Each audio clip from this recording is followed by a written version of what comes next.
karena terbuka tadi. Betul. Nah, kalau dalam konteks ini makanya di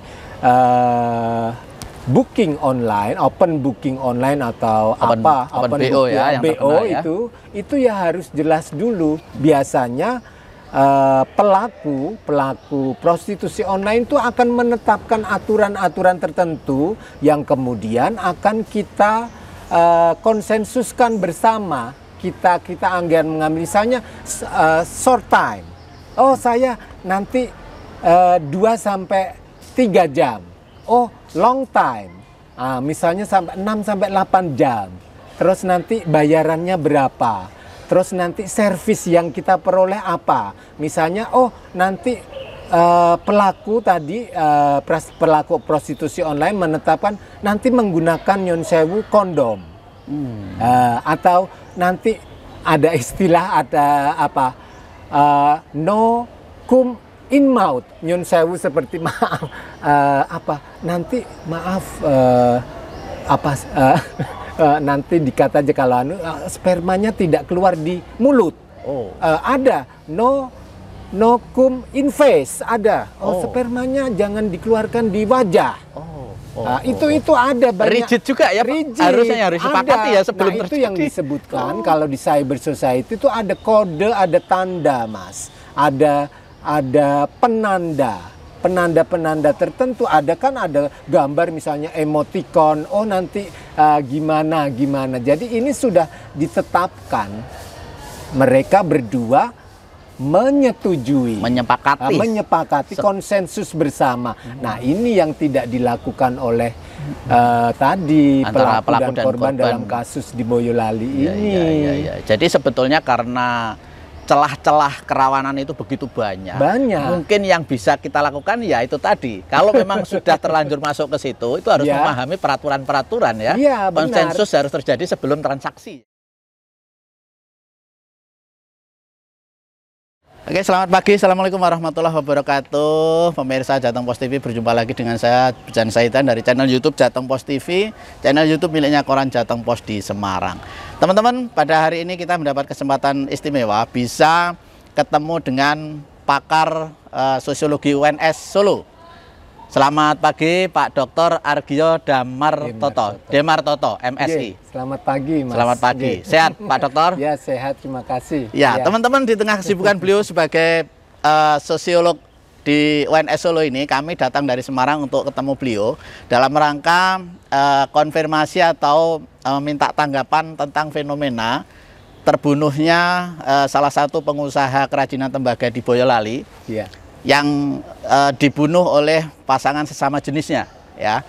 Namanya Bayu Handono, ya, yang dibunuh oleh namanya Irwan beberapa minggu yang lalu, yang menjadi berita yang sangat viral di sosial media. Kita ingin bertanya kepada pakar sosiolog UNS Solo, Pak Argia, ini fenomena apa sebetulnya sehingga sampai terjadi yang namanya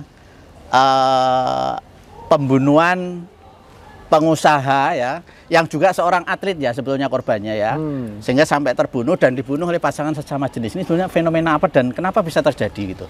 Oke, nah sekarang ini kan seperti diketahui teknologi informasi itu berkembang dengan pesat ya, Mas. Dan salah satunya itu muncul berbagai aplikasi-aplikasi yang dimungkinkan kemudian seluruh anggota masyarakat yang interest mengakses aplikasi tersebut, menginstal dan lain sebagainya. Dan inilah fenomena itu muncul kemudian seperti salah satunya adalah open booking online tadi, ya. Dan ini yang kemudian tidak hanya booking online dengan lawan jenis, tetapi kemudian muncul juga dengan sesama jenis. Dan ini sangat dimungkinkan sekali karena banyak sekali aplikasi-aplikasi yang bisa kita akses dengan mudah. Ya, Mica dan lain sebagainya. Belum nanti banyak sekali platform-platform digital yang bisa kita akses kemudian dari komunitas tadi LGBT ya, lesbian, gay, bisexual, transgender itu juga muncul banyak sekali dan itu bisa diakses dengan mudah. Baik orang yang mempunyai salah satunya orientasi seksual homoseksual maupun yang biseksual dan heteroseksual. Dan ini sangat memungkinkan sekali. Jadi salah satunya itu akibat munculnya platform digital yang begitu bebas dan terbuka, sehingga prostitusi online itu semakin terbuka sekarang ya. Ya, benar sekali. Dan ini sangat memungkinkan sekali ya, karena seperti kita ketahui kalau platform digital itu kan bebas ya. Ada yang kemudian membayar dengan sejumlah uang karena members, langganan dan lain sebagainya, atau free.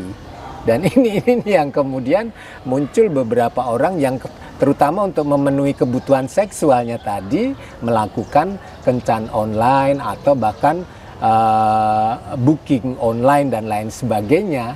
Ini Mas. Sehingga peristiwa yang terbunuhnya Bayu Handono, pengusaha kerajinan tembaga, itu juga karena dia booking lewat online juga ya. Iya. Jadi booking layanan, maaf kalau dalam konteks ini kan sesama jenis ya. Iya. Itu sudah dengan mudahnya dan terbukanya lewat online sekarang ya. Iya. Kalau nggak salah lewat micet ya. Iya, benar. Dan ini seperti kalau prostitusi online kan sebenarnya sudah lama sekali ya.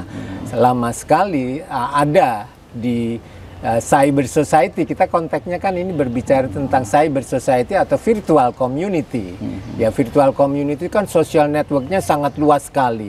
Bahkan tidak hanya lokal, nasional maupun internasional pun bisa. Dan ini yang memudahkan karena kita dalam era globalisasi semua terbuka dan teknologi informasi memungkinkan untuk itu. Nah, kemudian orang-orang tadi yang mempunyai orientasi seksual homoseksual dan lain sebagainya kemudian terbukalah di sini. Ya. Oke, pertanyaan berikutnya Pak Dr. Argia. Itu kan korbannya itu adalah seorang pengusaha, pengusaha sukses lah katanya di Boyolali ya, pengusaha kerajinan tembaga, masih muda juga, ya umurnya 36 tahun. Dia juga seorang atlet lari maraton. Kemudian dikenal juga oleh sosial lingkungannya itu dia pribadinya baik, suka berderma malah ya, suka sedekah, sering lari maraton untuk amal gitu ya. Lalu pertanyaan berikutnya, orang awam itu, orang dengan karakter sebagus itu lalu bisa terjebak ke urusan homoseksual tuh karena apa itu? Nah, ini kan kan kalau orientasi seksual itu kan bisa dari berangkat dari secara genetis maupun non genetis, dari sosial, hubungan sosial. Lingkungan. Dan ini dia secara genetis itu dia memang mempunyai orientasi seksual sesama jenis atau tidak. Meskipun dia married atau menikah, tetapi dia mempunyai orientasi seksual biseksual. Dia bisa tertarik kepada laki-laki maupun pada perempuan. Nah, tapi dominannya itu di mana? Dia lebih dominan lebih tertarik secara seksual kepada sesama jenis. Nah, makanya kemudian dia juga menginstal tadi aplikasi-aplikasi untuk memperoleh partner seksual. Dan ini sangat terbuka sekali. Nah, kalau dalam kasus ini saya pikir sebenarnya pelaku kan sudah melakukan beberapa kali kencan kalau tidak salah di kasus tersebut. Tiga kali. Dan ini kan mereka sudah punya relasi sebenarnya. Sudah punya relasi secara sosial dan seksual. Saya pikir ini terkait dengan kepuasan. Kepuasan seksualnya terpenuhi dengan korban sesama jenis. Tetapi ini mungkin di awal itu kalau di booking online itu kan harus jelas Mas transaksinya sebenarnya. Nah, karena dia sudah membina relasi ini, mungkin ini sudah menjadi semacam partner yang akan rutin saya karena puas dengan korban, kemudian saya melakukan kencan terus. Tetapi ini deal-dealnya, persetujuan di awal ini terkadang banyak kasus terjadi itu tidak terjadi. Di sini hanya semacam relasi sosial. Oke, saya nanti setelah misalnya kepuasan seksual terpenuhi, saya akan membayar sejumlah uang, katakanlah seperti itu. Nah, ini yang kemudian terjadi mereka dealnya itu si korban meminta bayaran yang lebih, karena di awal tidak dikatakan seperti itu. Nah, Karena ini seorang pengusaha, saya pikir kan harusnya dia, maaf apalagi dia atlet ya, dia harusnya kan lebih waspada, lebih care terhadap diri sendiri, karena korban itu belum kita kenal dengan baik. Nah itu repotnya kalau kita bersosial network dengan orang yang tidak dikenal, itu rentan, beresiko tinggi sekali untuk terjadinya hal-hal yang tidak kita inginkan. Tidak hanya kekerasan psikologis diancam atau kemudian akan dilaporkan kepada keluarga atau kemudian lingkungan sekitar dan lain sebagainya, tapi dia bisa menggunakan sampai kekerasan fisik, bahkan pembunuhan. Dan itu terjadi itu terjadi. Ini jadi hal-hal seperti ini menurut saya kalau kita saya tidak melegalisasi prostitusi online maksud saya, tapi ini deal-dealnya di awal tuh harus jelas. Misalnya saya akan memperoleh bayaran berapa, servis yang akan saya peroleh itu apa saja, kemudian nanti setelah itu ya sudah tidak ini. Bahkan itu kan saya kalau tidak salah itu sudah dibawa ke rumahnya Iya. Nah itu artinya kan dipanggil malah. Iya dipanggil, artinya kan untuk yang ketiga kalinya untuk ketiga kalinya. Dan ini pengusaha itu berarti sudah berani untuk menanggung resiko. Saya pikir karena dia mempunyai orientasi seksual sebagai homoseksual atau biseksual, dia merit atau tidak? Belum. Nah itu dia sudah tahu hal itu. Salah belum merit. Ya. Itu beresiko sekali, apalagi kalau di cyber society itu kan multi identitas, Mas. Identitasnya bisa ganda. Saya bisa menjadi nama ini, mempunyai nama itu dan lain sebagainya. Bahkan laki-laki bisa mengatakan saya seorang perempuan, wajahnya bisa dipoles atau diganti dan lain sebagainya. Inilah yang rentannya di cyber society itu seperti itu. Oke. Jadi sebetulnya memang ini warning keras ya sebetulnya buat siapapun yang terjebak atau sengaja masuk ke dunia prostitusi online, itu banyak resikonya. Ya, benar sekali. Ya, kalau di sosiologi itu kita mengenal tokoh sosiolog postmodern Ulrich Beck, itu kita disebutnya risk society. Apapun yang kita lakukan itu semua beresiko.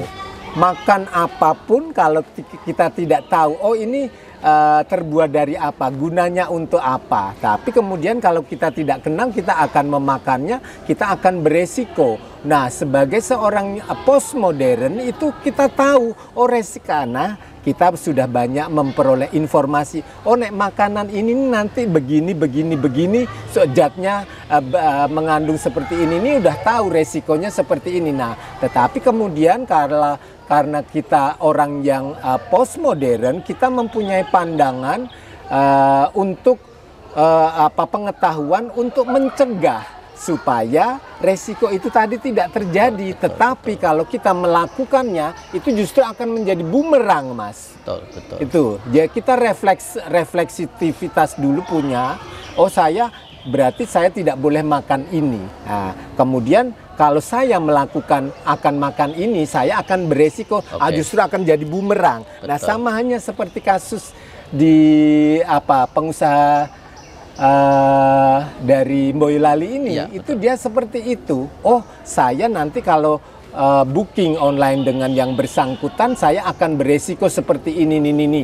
Dimungkinkan sekali saya akan memperoleh pemerasan secara ekonomi, saya akan memperoleh kekerasan secara fisik dan lain sebagainya. Ya, itu harusnya sudah diperhitungkan. Sudah diperhitungkan. Kira-kira kalau sampai akhirnya orang sekelas, maaf, korban yang namanya Bayu Handono ini dia tadi profilnya sudah kita sebut ya. Lalu berani mengambil risiko seperti itu sebetulnya karena pertimbangan apa? Apa hanya murni karena seksual atau apa? Kan harusnya bisa berpikir gitu ya. Dengan segala risiko itu tadi. Kalau saya melihatnya, menganalisisnya karena beliau sudah beberapa kali kencan, berarti dia sudah paling tidak mengenal yang bersangkutan. Oh, mungkin nama asli, dia berasal dari mana, rumahnya di mana, itu sudah tahu. Harusnya, nah ini sepertinya dia akan membina relasi yang tetap, Mas. menjadi partner kencan yang tetap, saya pikir ya, arahnya ke sana. Harusnya ya. Ya, arahnya ke sana. Tetapi karena memang pelaku ini berasal dari prostitusi online, dia kemudian memperhitungkan hal-hal tertentu. Oh, ini adalah seorang pengusaha yang dia backgroundnya mempunyai kekayaan, Betul. popularitas dan lain sebagainya. Kemudian saya akan menggunakan ini Kesempatan ya. kesempatan tersebut. Itu kalau tidak salah salah satunya kan karena motifnya menguasai hartanya kan. Ya, itu. Akhirnya jadi, ya. Iya, nah di sini karena dia korban itu tidak. Nah kalau di orientasi seksual itu kan ada yang mengaku, Mas, ada yang open status. Oh, saya seorang homoseksual. Tetapi ada yang close status. Saya tidak mengakui. Bahkan kepada diri sendiri, keluarga maupun lingkungan sekitar, apalagi di lingkungan pekerjaan, dia tidak akan mengaku karena tidak semua orang Indonesia kan bisa menerima kalau mempunyai status homoseksual. Bahkan kemudian ada stigma, ada diskriminasi dan lain sebagainya. Nah, ini kasus ini sepertinya dia tidak open status tentang saya ini adalah seorang homoseksual. Dia kemudian hanya yang mengetahui tadi sang pelakunya tadi. Oh, ini adalah gay yang memerlukan kebutuhan seksual, saya bisa memenuhi. Oke, kalau dilihat dari apa sih penyebab atau faktor orang menjadi homoseksual itu kira-kira yang lebih dominan apa, Prof? Nah, ini akan kembali, kita bisa jadi seseorang secara genetis itu ada kromosom Y, X, Y dan lain sebagainya. Ini nanti secara medis kita dapat diketahui. Oh, memang saya ini adalah seorang homoseksual, orientasi seksualnya adalah homoseksual. Tapi dia juga bisa jadi karena tadi faktor ekonomi, faktor lingkungan, karena teman-teman sekitarnya adalah lingkungan komunitas gay bisa, dan lain sebagainya, itu bisa berpengaruh, bisa berpengaruh. Nah, ini kembali kepada yang bersangkutan. Ini jadi kepada yang bersangkutan, dia bisa lingkungan ini sangat besar sekali pengaruhnya, apalagi dengan iming-iming sejumlah uang misalnya. Oh, saya anak kos, saya tidak punya uang lah, wis aku tak golek duit nyon sewu dengan misalnya seseorang gay, dan saya akan memperoleh sejumlah uang untuk memenuhi kebutuhan faktor ekonomi ya. Ya, ini faktor ekonomi. Tapi juga faktor untuk kepuasan seksual bisa. Ada juga ya. Ada. Orang gitu. Berpunya ya. Ya. Kadang-kadang segalanya sudah terpenuhi, malah punya pikiran yang aneh-aneh ya. Benar. Bisa jadi ya, sehingga seksualnya jadi menyimpang ya akhirnya ya. Kurang lebih mungkin kalau kasus pengusaha itu mungkin bisa jadi begitu kan, karena secara materi mungkin udah cukup juga ya. Popularitas juga luar biasa. Iya, ini. Jadi ya jadi fenomena yang akhirnya ujung-ujungnya juga menjadi tidak baik ya. Iya, karena pelaku ada tendensi tertentu untuk menguasai harta dan lain sebagainya. Padahal kalau dinilai dari sejumlah uang yang diminta, itu nyon sewu tidak begitu banyak. Hanya 500, awalnya 200.000 menjadi 500.000 minta naik jadi 500 kan ya. Itu kan nyon sewu kalau diukur dengan keselamatan jiwa tidak seberapa. Tidak banyak. Kenapa tidak dipenuhi saja misalnya ya? Kalau berpikir keselamatan ya. Iya, keselamatan dan keberlanjutan relasi. Dengan demikian ini terputus. Oke, Pak Dr. Argio, menurut mungkin catatan dari akademisi ya tentang perilaku menyimpang seksual ini kira-kira banyak nggak di masyarakat? Banyak, di mana-mana ada. Ya, itu sebenarnya kalau kita melihatnya tidak berbicara tentang penyimpangan seksual, ini orientasi seksual. Di dalam PDGDGJ ya, itu disebutkan bahwa orientasi seksual homoseksual itu bukan penyimpangan seksual. Kalau penyimpangan seksual itu seperti sadomasokis yang sering memberi kekerasan, sadisme gitu-gitu. Oh, malah justru itu. Itu yang penyimpangan. Iya. Oh, gitu ya. Jadi kalau sebetulnya itu orientasi ya, lebih orientasi seksual kan ada ada heteroseksual, ada biseksual, ada homoseksual. Itu masing-masing penjelasannya seperti apa itu? Ya, kalau heteroseksual ini orientasi seksual saya lebih tertarik kepada lawan jenis. Oh ya, lawan jenis. Kalau biseksual ini yang normal ya? Ya, normal. Di masyarakat ya, normalnya kalau ya. orang menyebutnya normal. Nah, kalau biseksual ini orientasi seksual saya bisa tertarik kepada sesama jenis maupun lawan jenis. Oh, hetero ya? Ya, bi. Oh, bi malah ya. Dua ya? Ya. Suka lawan, suka sesama juga. Laki dan perempuan. Kemudian kalau homoseksual itu hanya tertarik pada sesama jenis, baik lesbian dengan sesama perempuan atau maupun gay sesama lelaki. Jadi dalam konteks ini itu yang terjadi adalah sesama jenis laki-laki ya. Tidak saja laki-laki kepada perempuan. Tapi kalau laki perempuan resikonya juga sama kira-kira? Sama. Apalagi kalau dengan prostitusi online, di prostitusi konvensional misalnya kita membooking seseorang PSK atau female sex worker di jalanan di sebuah lokalisasi. Oh, kalau dulu kan ada Silir, ada Bandungan ya. Ada Bandungan, ada misalnya kalau di Jawa Timur Doli. Nah, itu rentan sekali juga. Bisa jadi nanti sang PSK menuntut bayaran yang di luar perjanjian bisa. Nah, itu pun terjadi di prostitusi online tadi. Bisa, apalagi kalau melihat dia background ini kan terjadinya di rumah, toh? Betul. Di rumah. Dan sudah 3 kali sebetulnya. Iya, sudah 3 kali. Sebetulnya di antara keduanya sudah punya relasi yang cukup sudah relatif kuat ya. Tapi mungkin dari faktor pelaku yang namanya pelaku ya, karena orientasinya mungkin kan bisnis, uang. Ya, benar. Itu tidak terpenuhi. Tidak sekedar istilahnya menjalin hubungan hati ke hati, tapi bisnis mungkin. Dan ini dimungkinkan pelaku itu mempunyai orientasi sebagai seorang heteroseksual. Oh iya, bisa jadi ya. Dia bisa jadi karena dia tadi tuntutan ekonomi. Betul ya. Jadi memang itulah fenomena yang di dunia prostitusi online itu akhirnya menjadi tanpa batas ya. Ya, menjadi tanpa batas. Orang yang awalnya orientasinya ini misalnya heteroseksual bisa menjadi biseksual atau sebaliknya ya. Ya, bisa.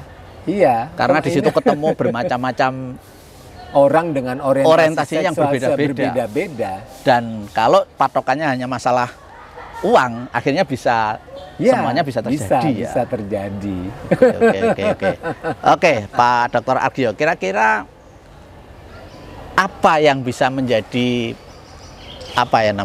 supaya ini bisa berhenti perilaku seperti itu apa yang bisa menghentikan itu kira-kira? Jadi kita harus tahu ya tentang pengetahuan, tentang sikap, kemudian tindakan terkait dengan tadi masalah seks dan seksualitas. Ya, kalau seks kan kita hanya berbicara jenis kelamin laki-laki dan perempuan, tapi kalau seksualitas itu kita berbicara identitas seksual, orientasi seksual, bahkan sampai perilaku seksual. Nah, ini teman-teman semua masyarakat ini harus pahami dulu. Apalagi ini tadi resikonya tidak hanya sekedar tuntutan ekonomi saja atau kekerasan, tetapi nanti kalau tertular penyakit menular seksual gimana? Tertular HIV/AIDS bagaimana? Kan kita tidak tahu sang pelaku tadi sehat atau tidak. Nah, ini pun terjadi semua kalau kita booking prostitusi. Di jalanan konvensional maupun online juga mereka sama saja punya resiko tertular infeksi menular seksual dan HIV/AIDS.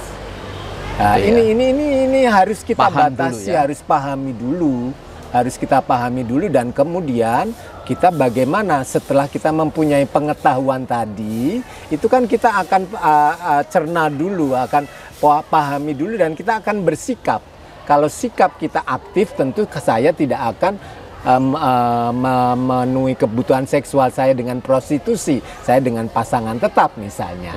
Tetapi kemudian perilaku saya ternyata saya meskipun saya punya pengetahuan dan sikapnya pasif, saya orang gatek, saya tidak memperhatikan, tidak kemudian saya justru melakukan pemenuhan kebutuhan seksual saya dengan prostitusi tadi, ini sangat beresiko sekali.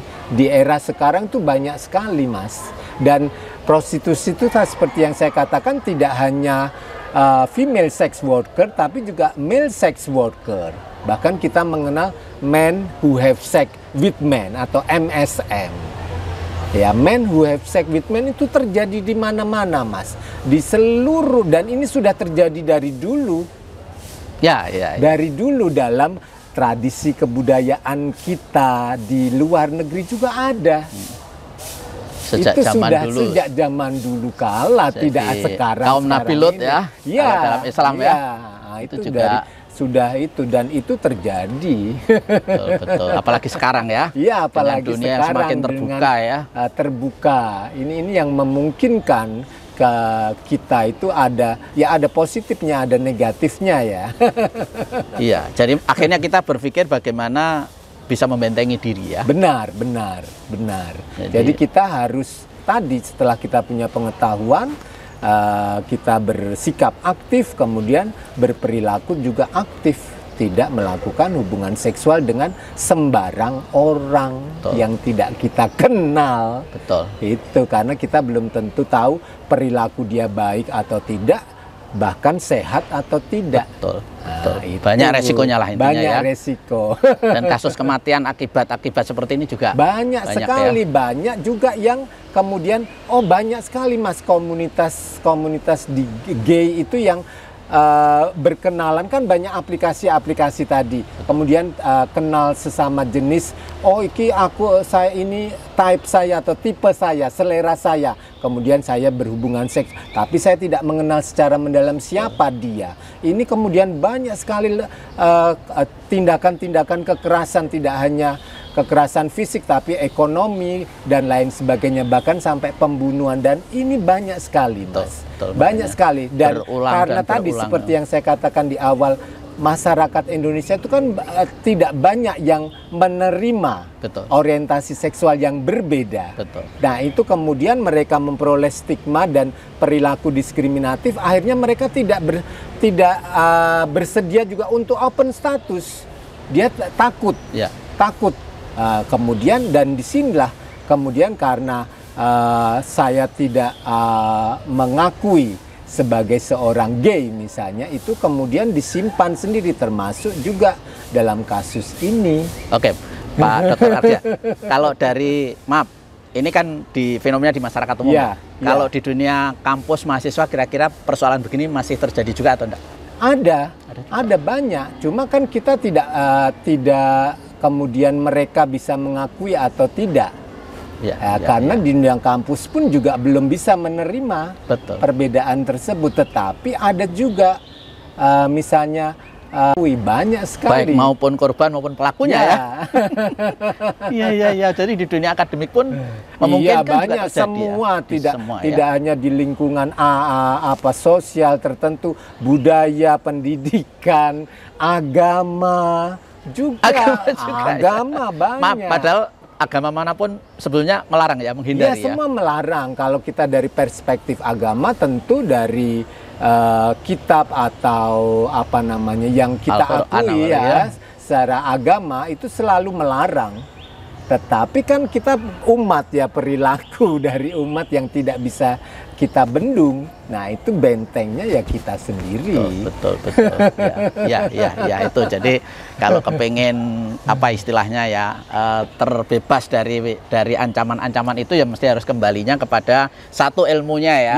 Itu ada akibat-akibatnya. Benar. Kemudian salurkanlah orientasi seksualnya kepada yang diterima oleh masyarakat ya. Ya, benar. Jadi laki-laki ke perempuan atau sebaliknya perempuan pada laki-laki ya. Meskipun faktanya ya ada luar banyak, biasa. Oke, Pak Dr. Ardia, terakhir mungkin ada pesan-pesan buat masyarakat tentang masalah ini. Ya, kalau pesan saya ya selalu berhati-hati dan waspada terhadap orang yang tidak kita kenal. Ya, entah itu nanti tujuannya untuk kepentingan usaha atau bisnis bersama, atau untuk pemenuhan kebutuhan seksual. Semua harus berhati-hati dan waspada, dan ini kembali kepada kita. Tadi kita punya pengetahuan, kita punya sikap, dan kita punya perilaku, tergantung kepada kita.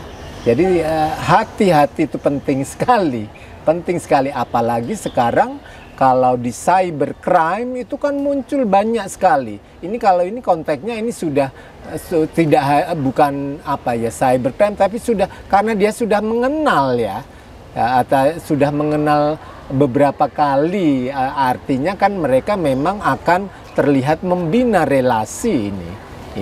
Jadi tidak, kalau cybercrime itu kan misalnya apa itu yang uangnya di ya penipuan, ya, penipuan, nah gitu-gitu kan banyak. Betul, ya ini kebutuhan seksual kita memang jadi penting sekali untuk memahami dan mengetahui masalah seks dan seksualitas, kesehatan reproduksi dan lain sebagainya. Ini menjadi penting sekali, selain tentu persoalan terkait dengan teknologi informasi maupun hukum-hukum yang ada di dalam masyarakat. Ya mungkin masih tersisa pertanyaan Pak Argio.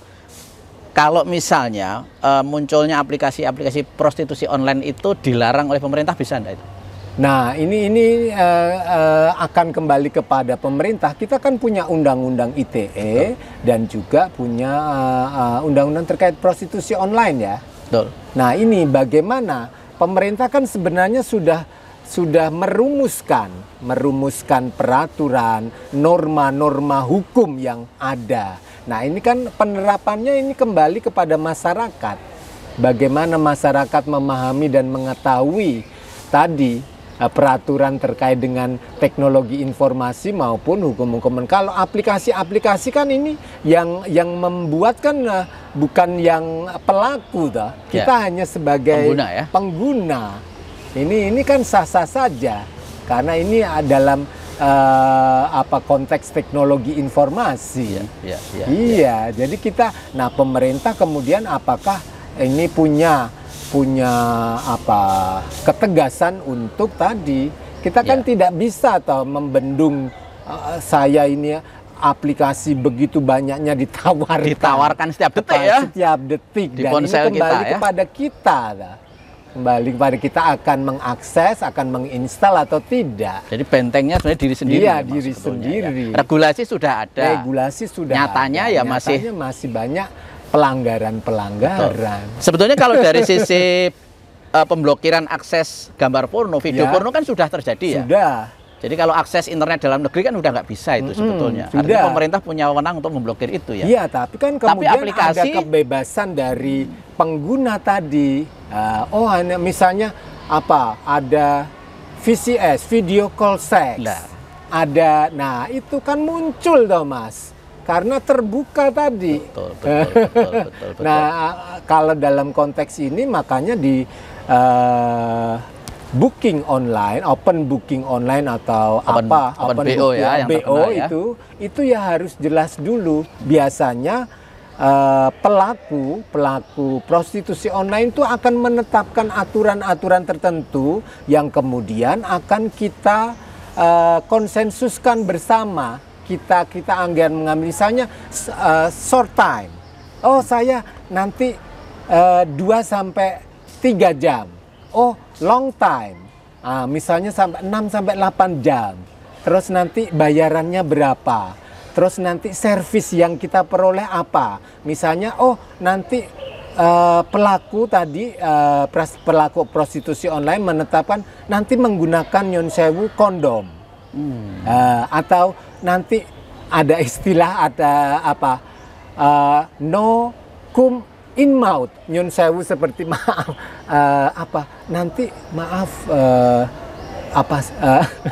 nanti dikata aja kalau spermanya tidak keluar di mulut. Ada no cum in face, ada spermanya jangan dikeluarkan di wajah. Itu ada banyak. Rigid juga ya, harusnya harus disepakati ya sebelum itu yang disebutkan kalau di cyber society itu ada kode, ada tanda Mas, ada penanda tertentu, ada gambar misalnya emoticon, nanti gimana.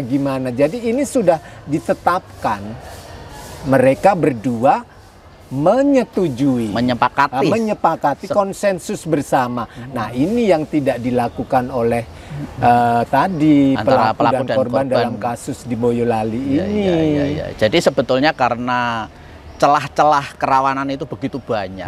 Mungkin yang bisa kita lakukan ya itu tadi. Kalau memang sudah terlanjur masuk ke situ, itu harus memahami peraturan-peraturan ya.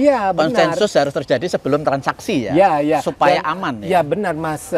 Itu yang perlu kita ketahui. Kalau di cyber crime, di cyber society dalam arti luas, itu kan ada jejak digital. Nah itu yang mempermudah sekarang kasus-kasus ini cepat diatasi. Karena polisi bisa melacak dari handphone. Ini pihak yang berwajib sekarang kan bagus sekali dalam mengatasi tindakan-tindakan kriminal, terutama cybercrime. Ini jejak digital ini yang tidak bisa kita hapus. Betul. Tidak bisa hilang. Sama aja dalam kasus ini.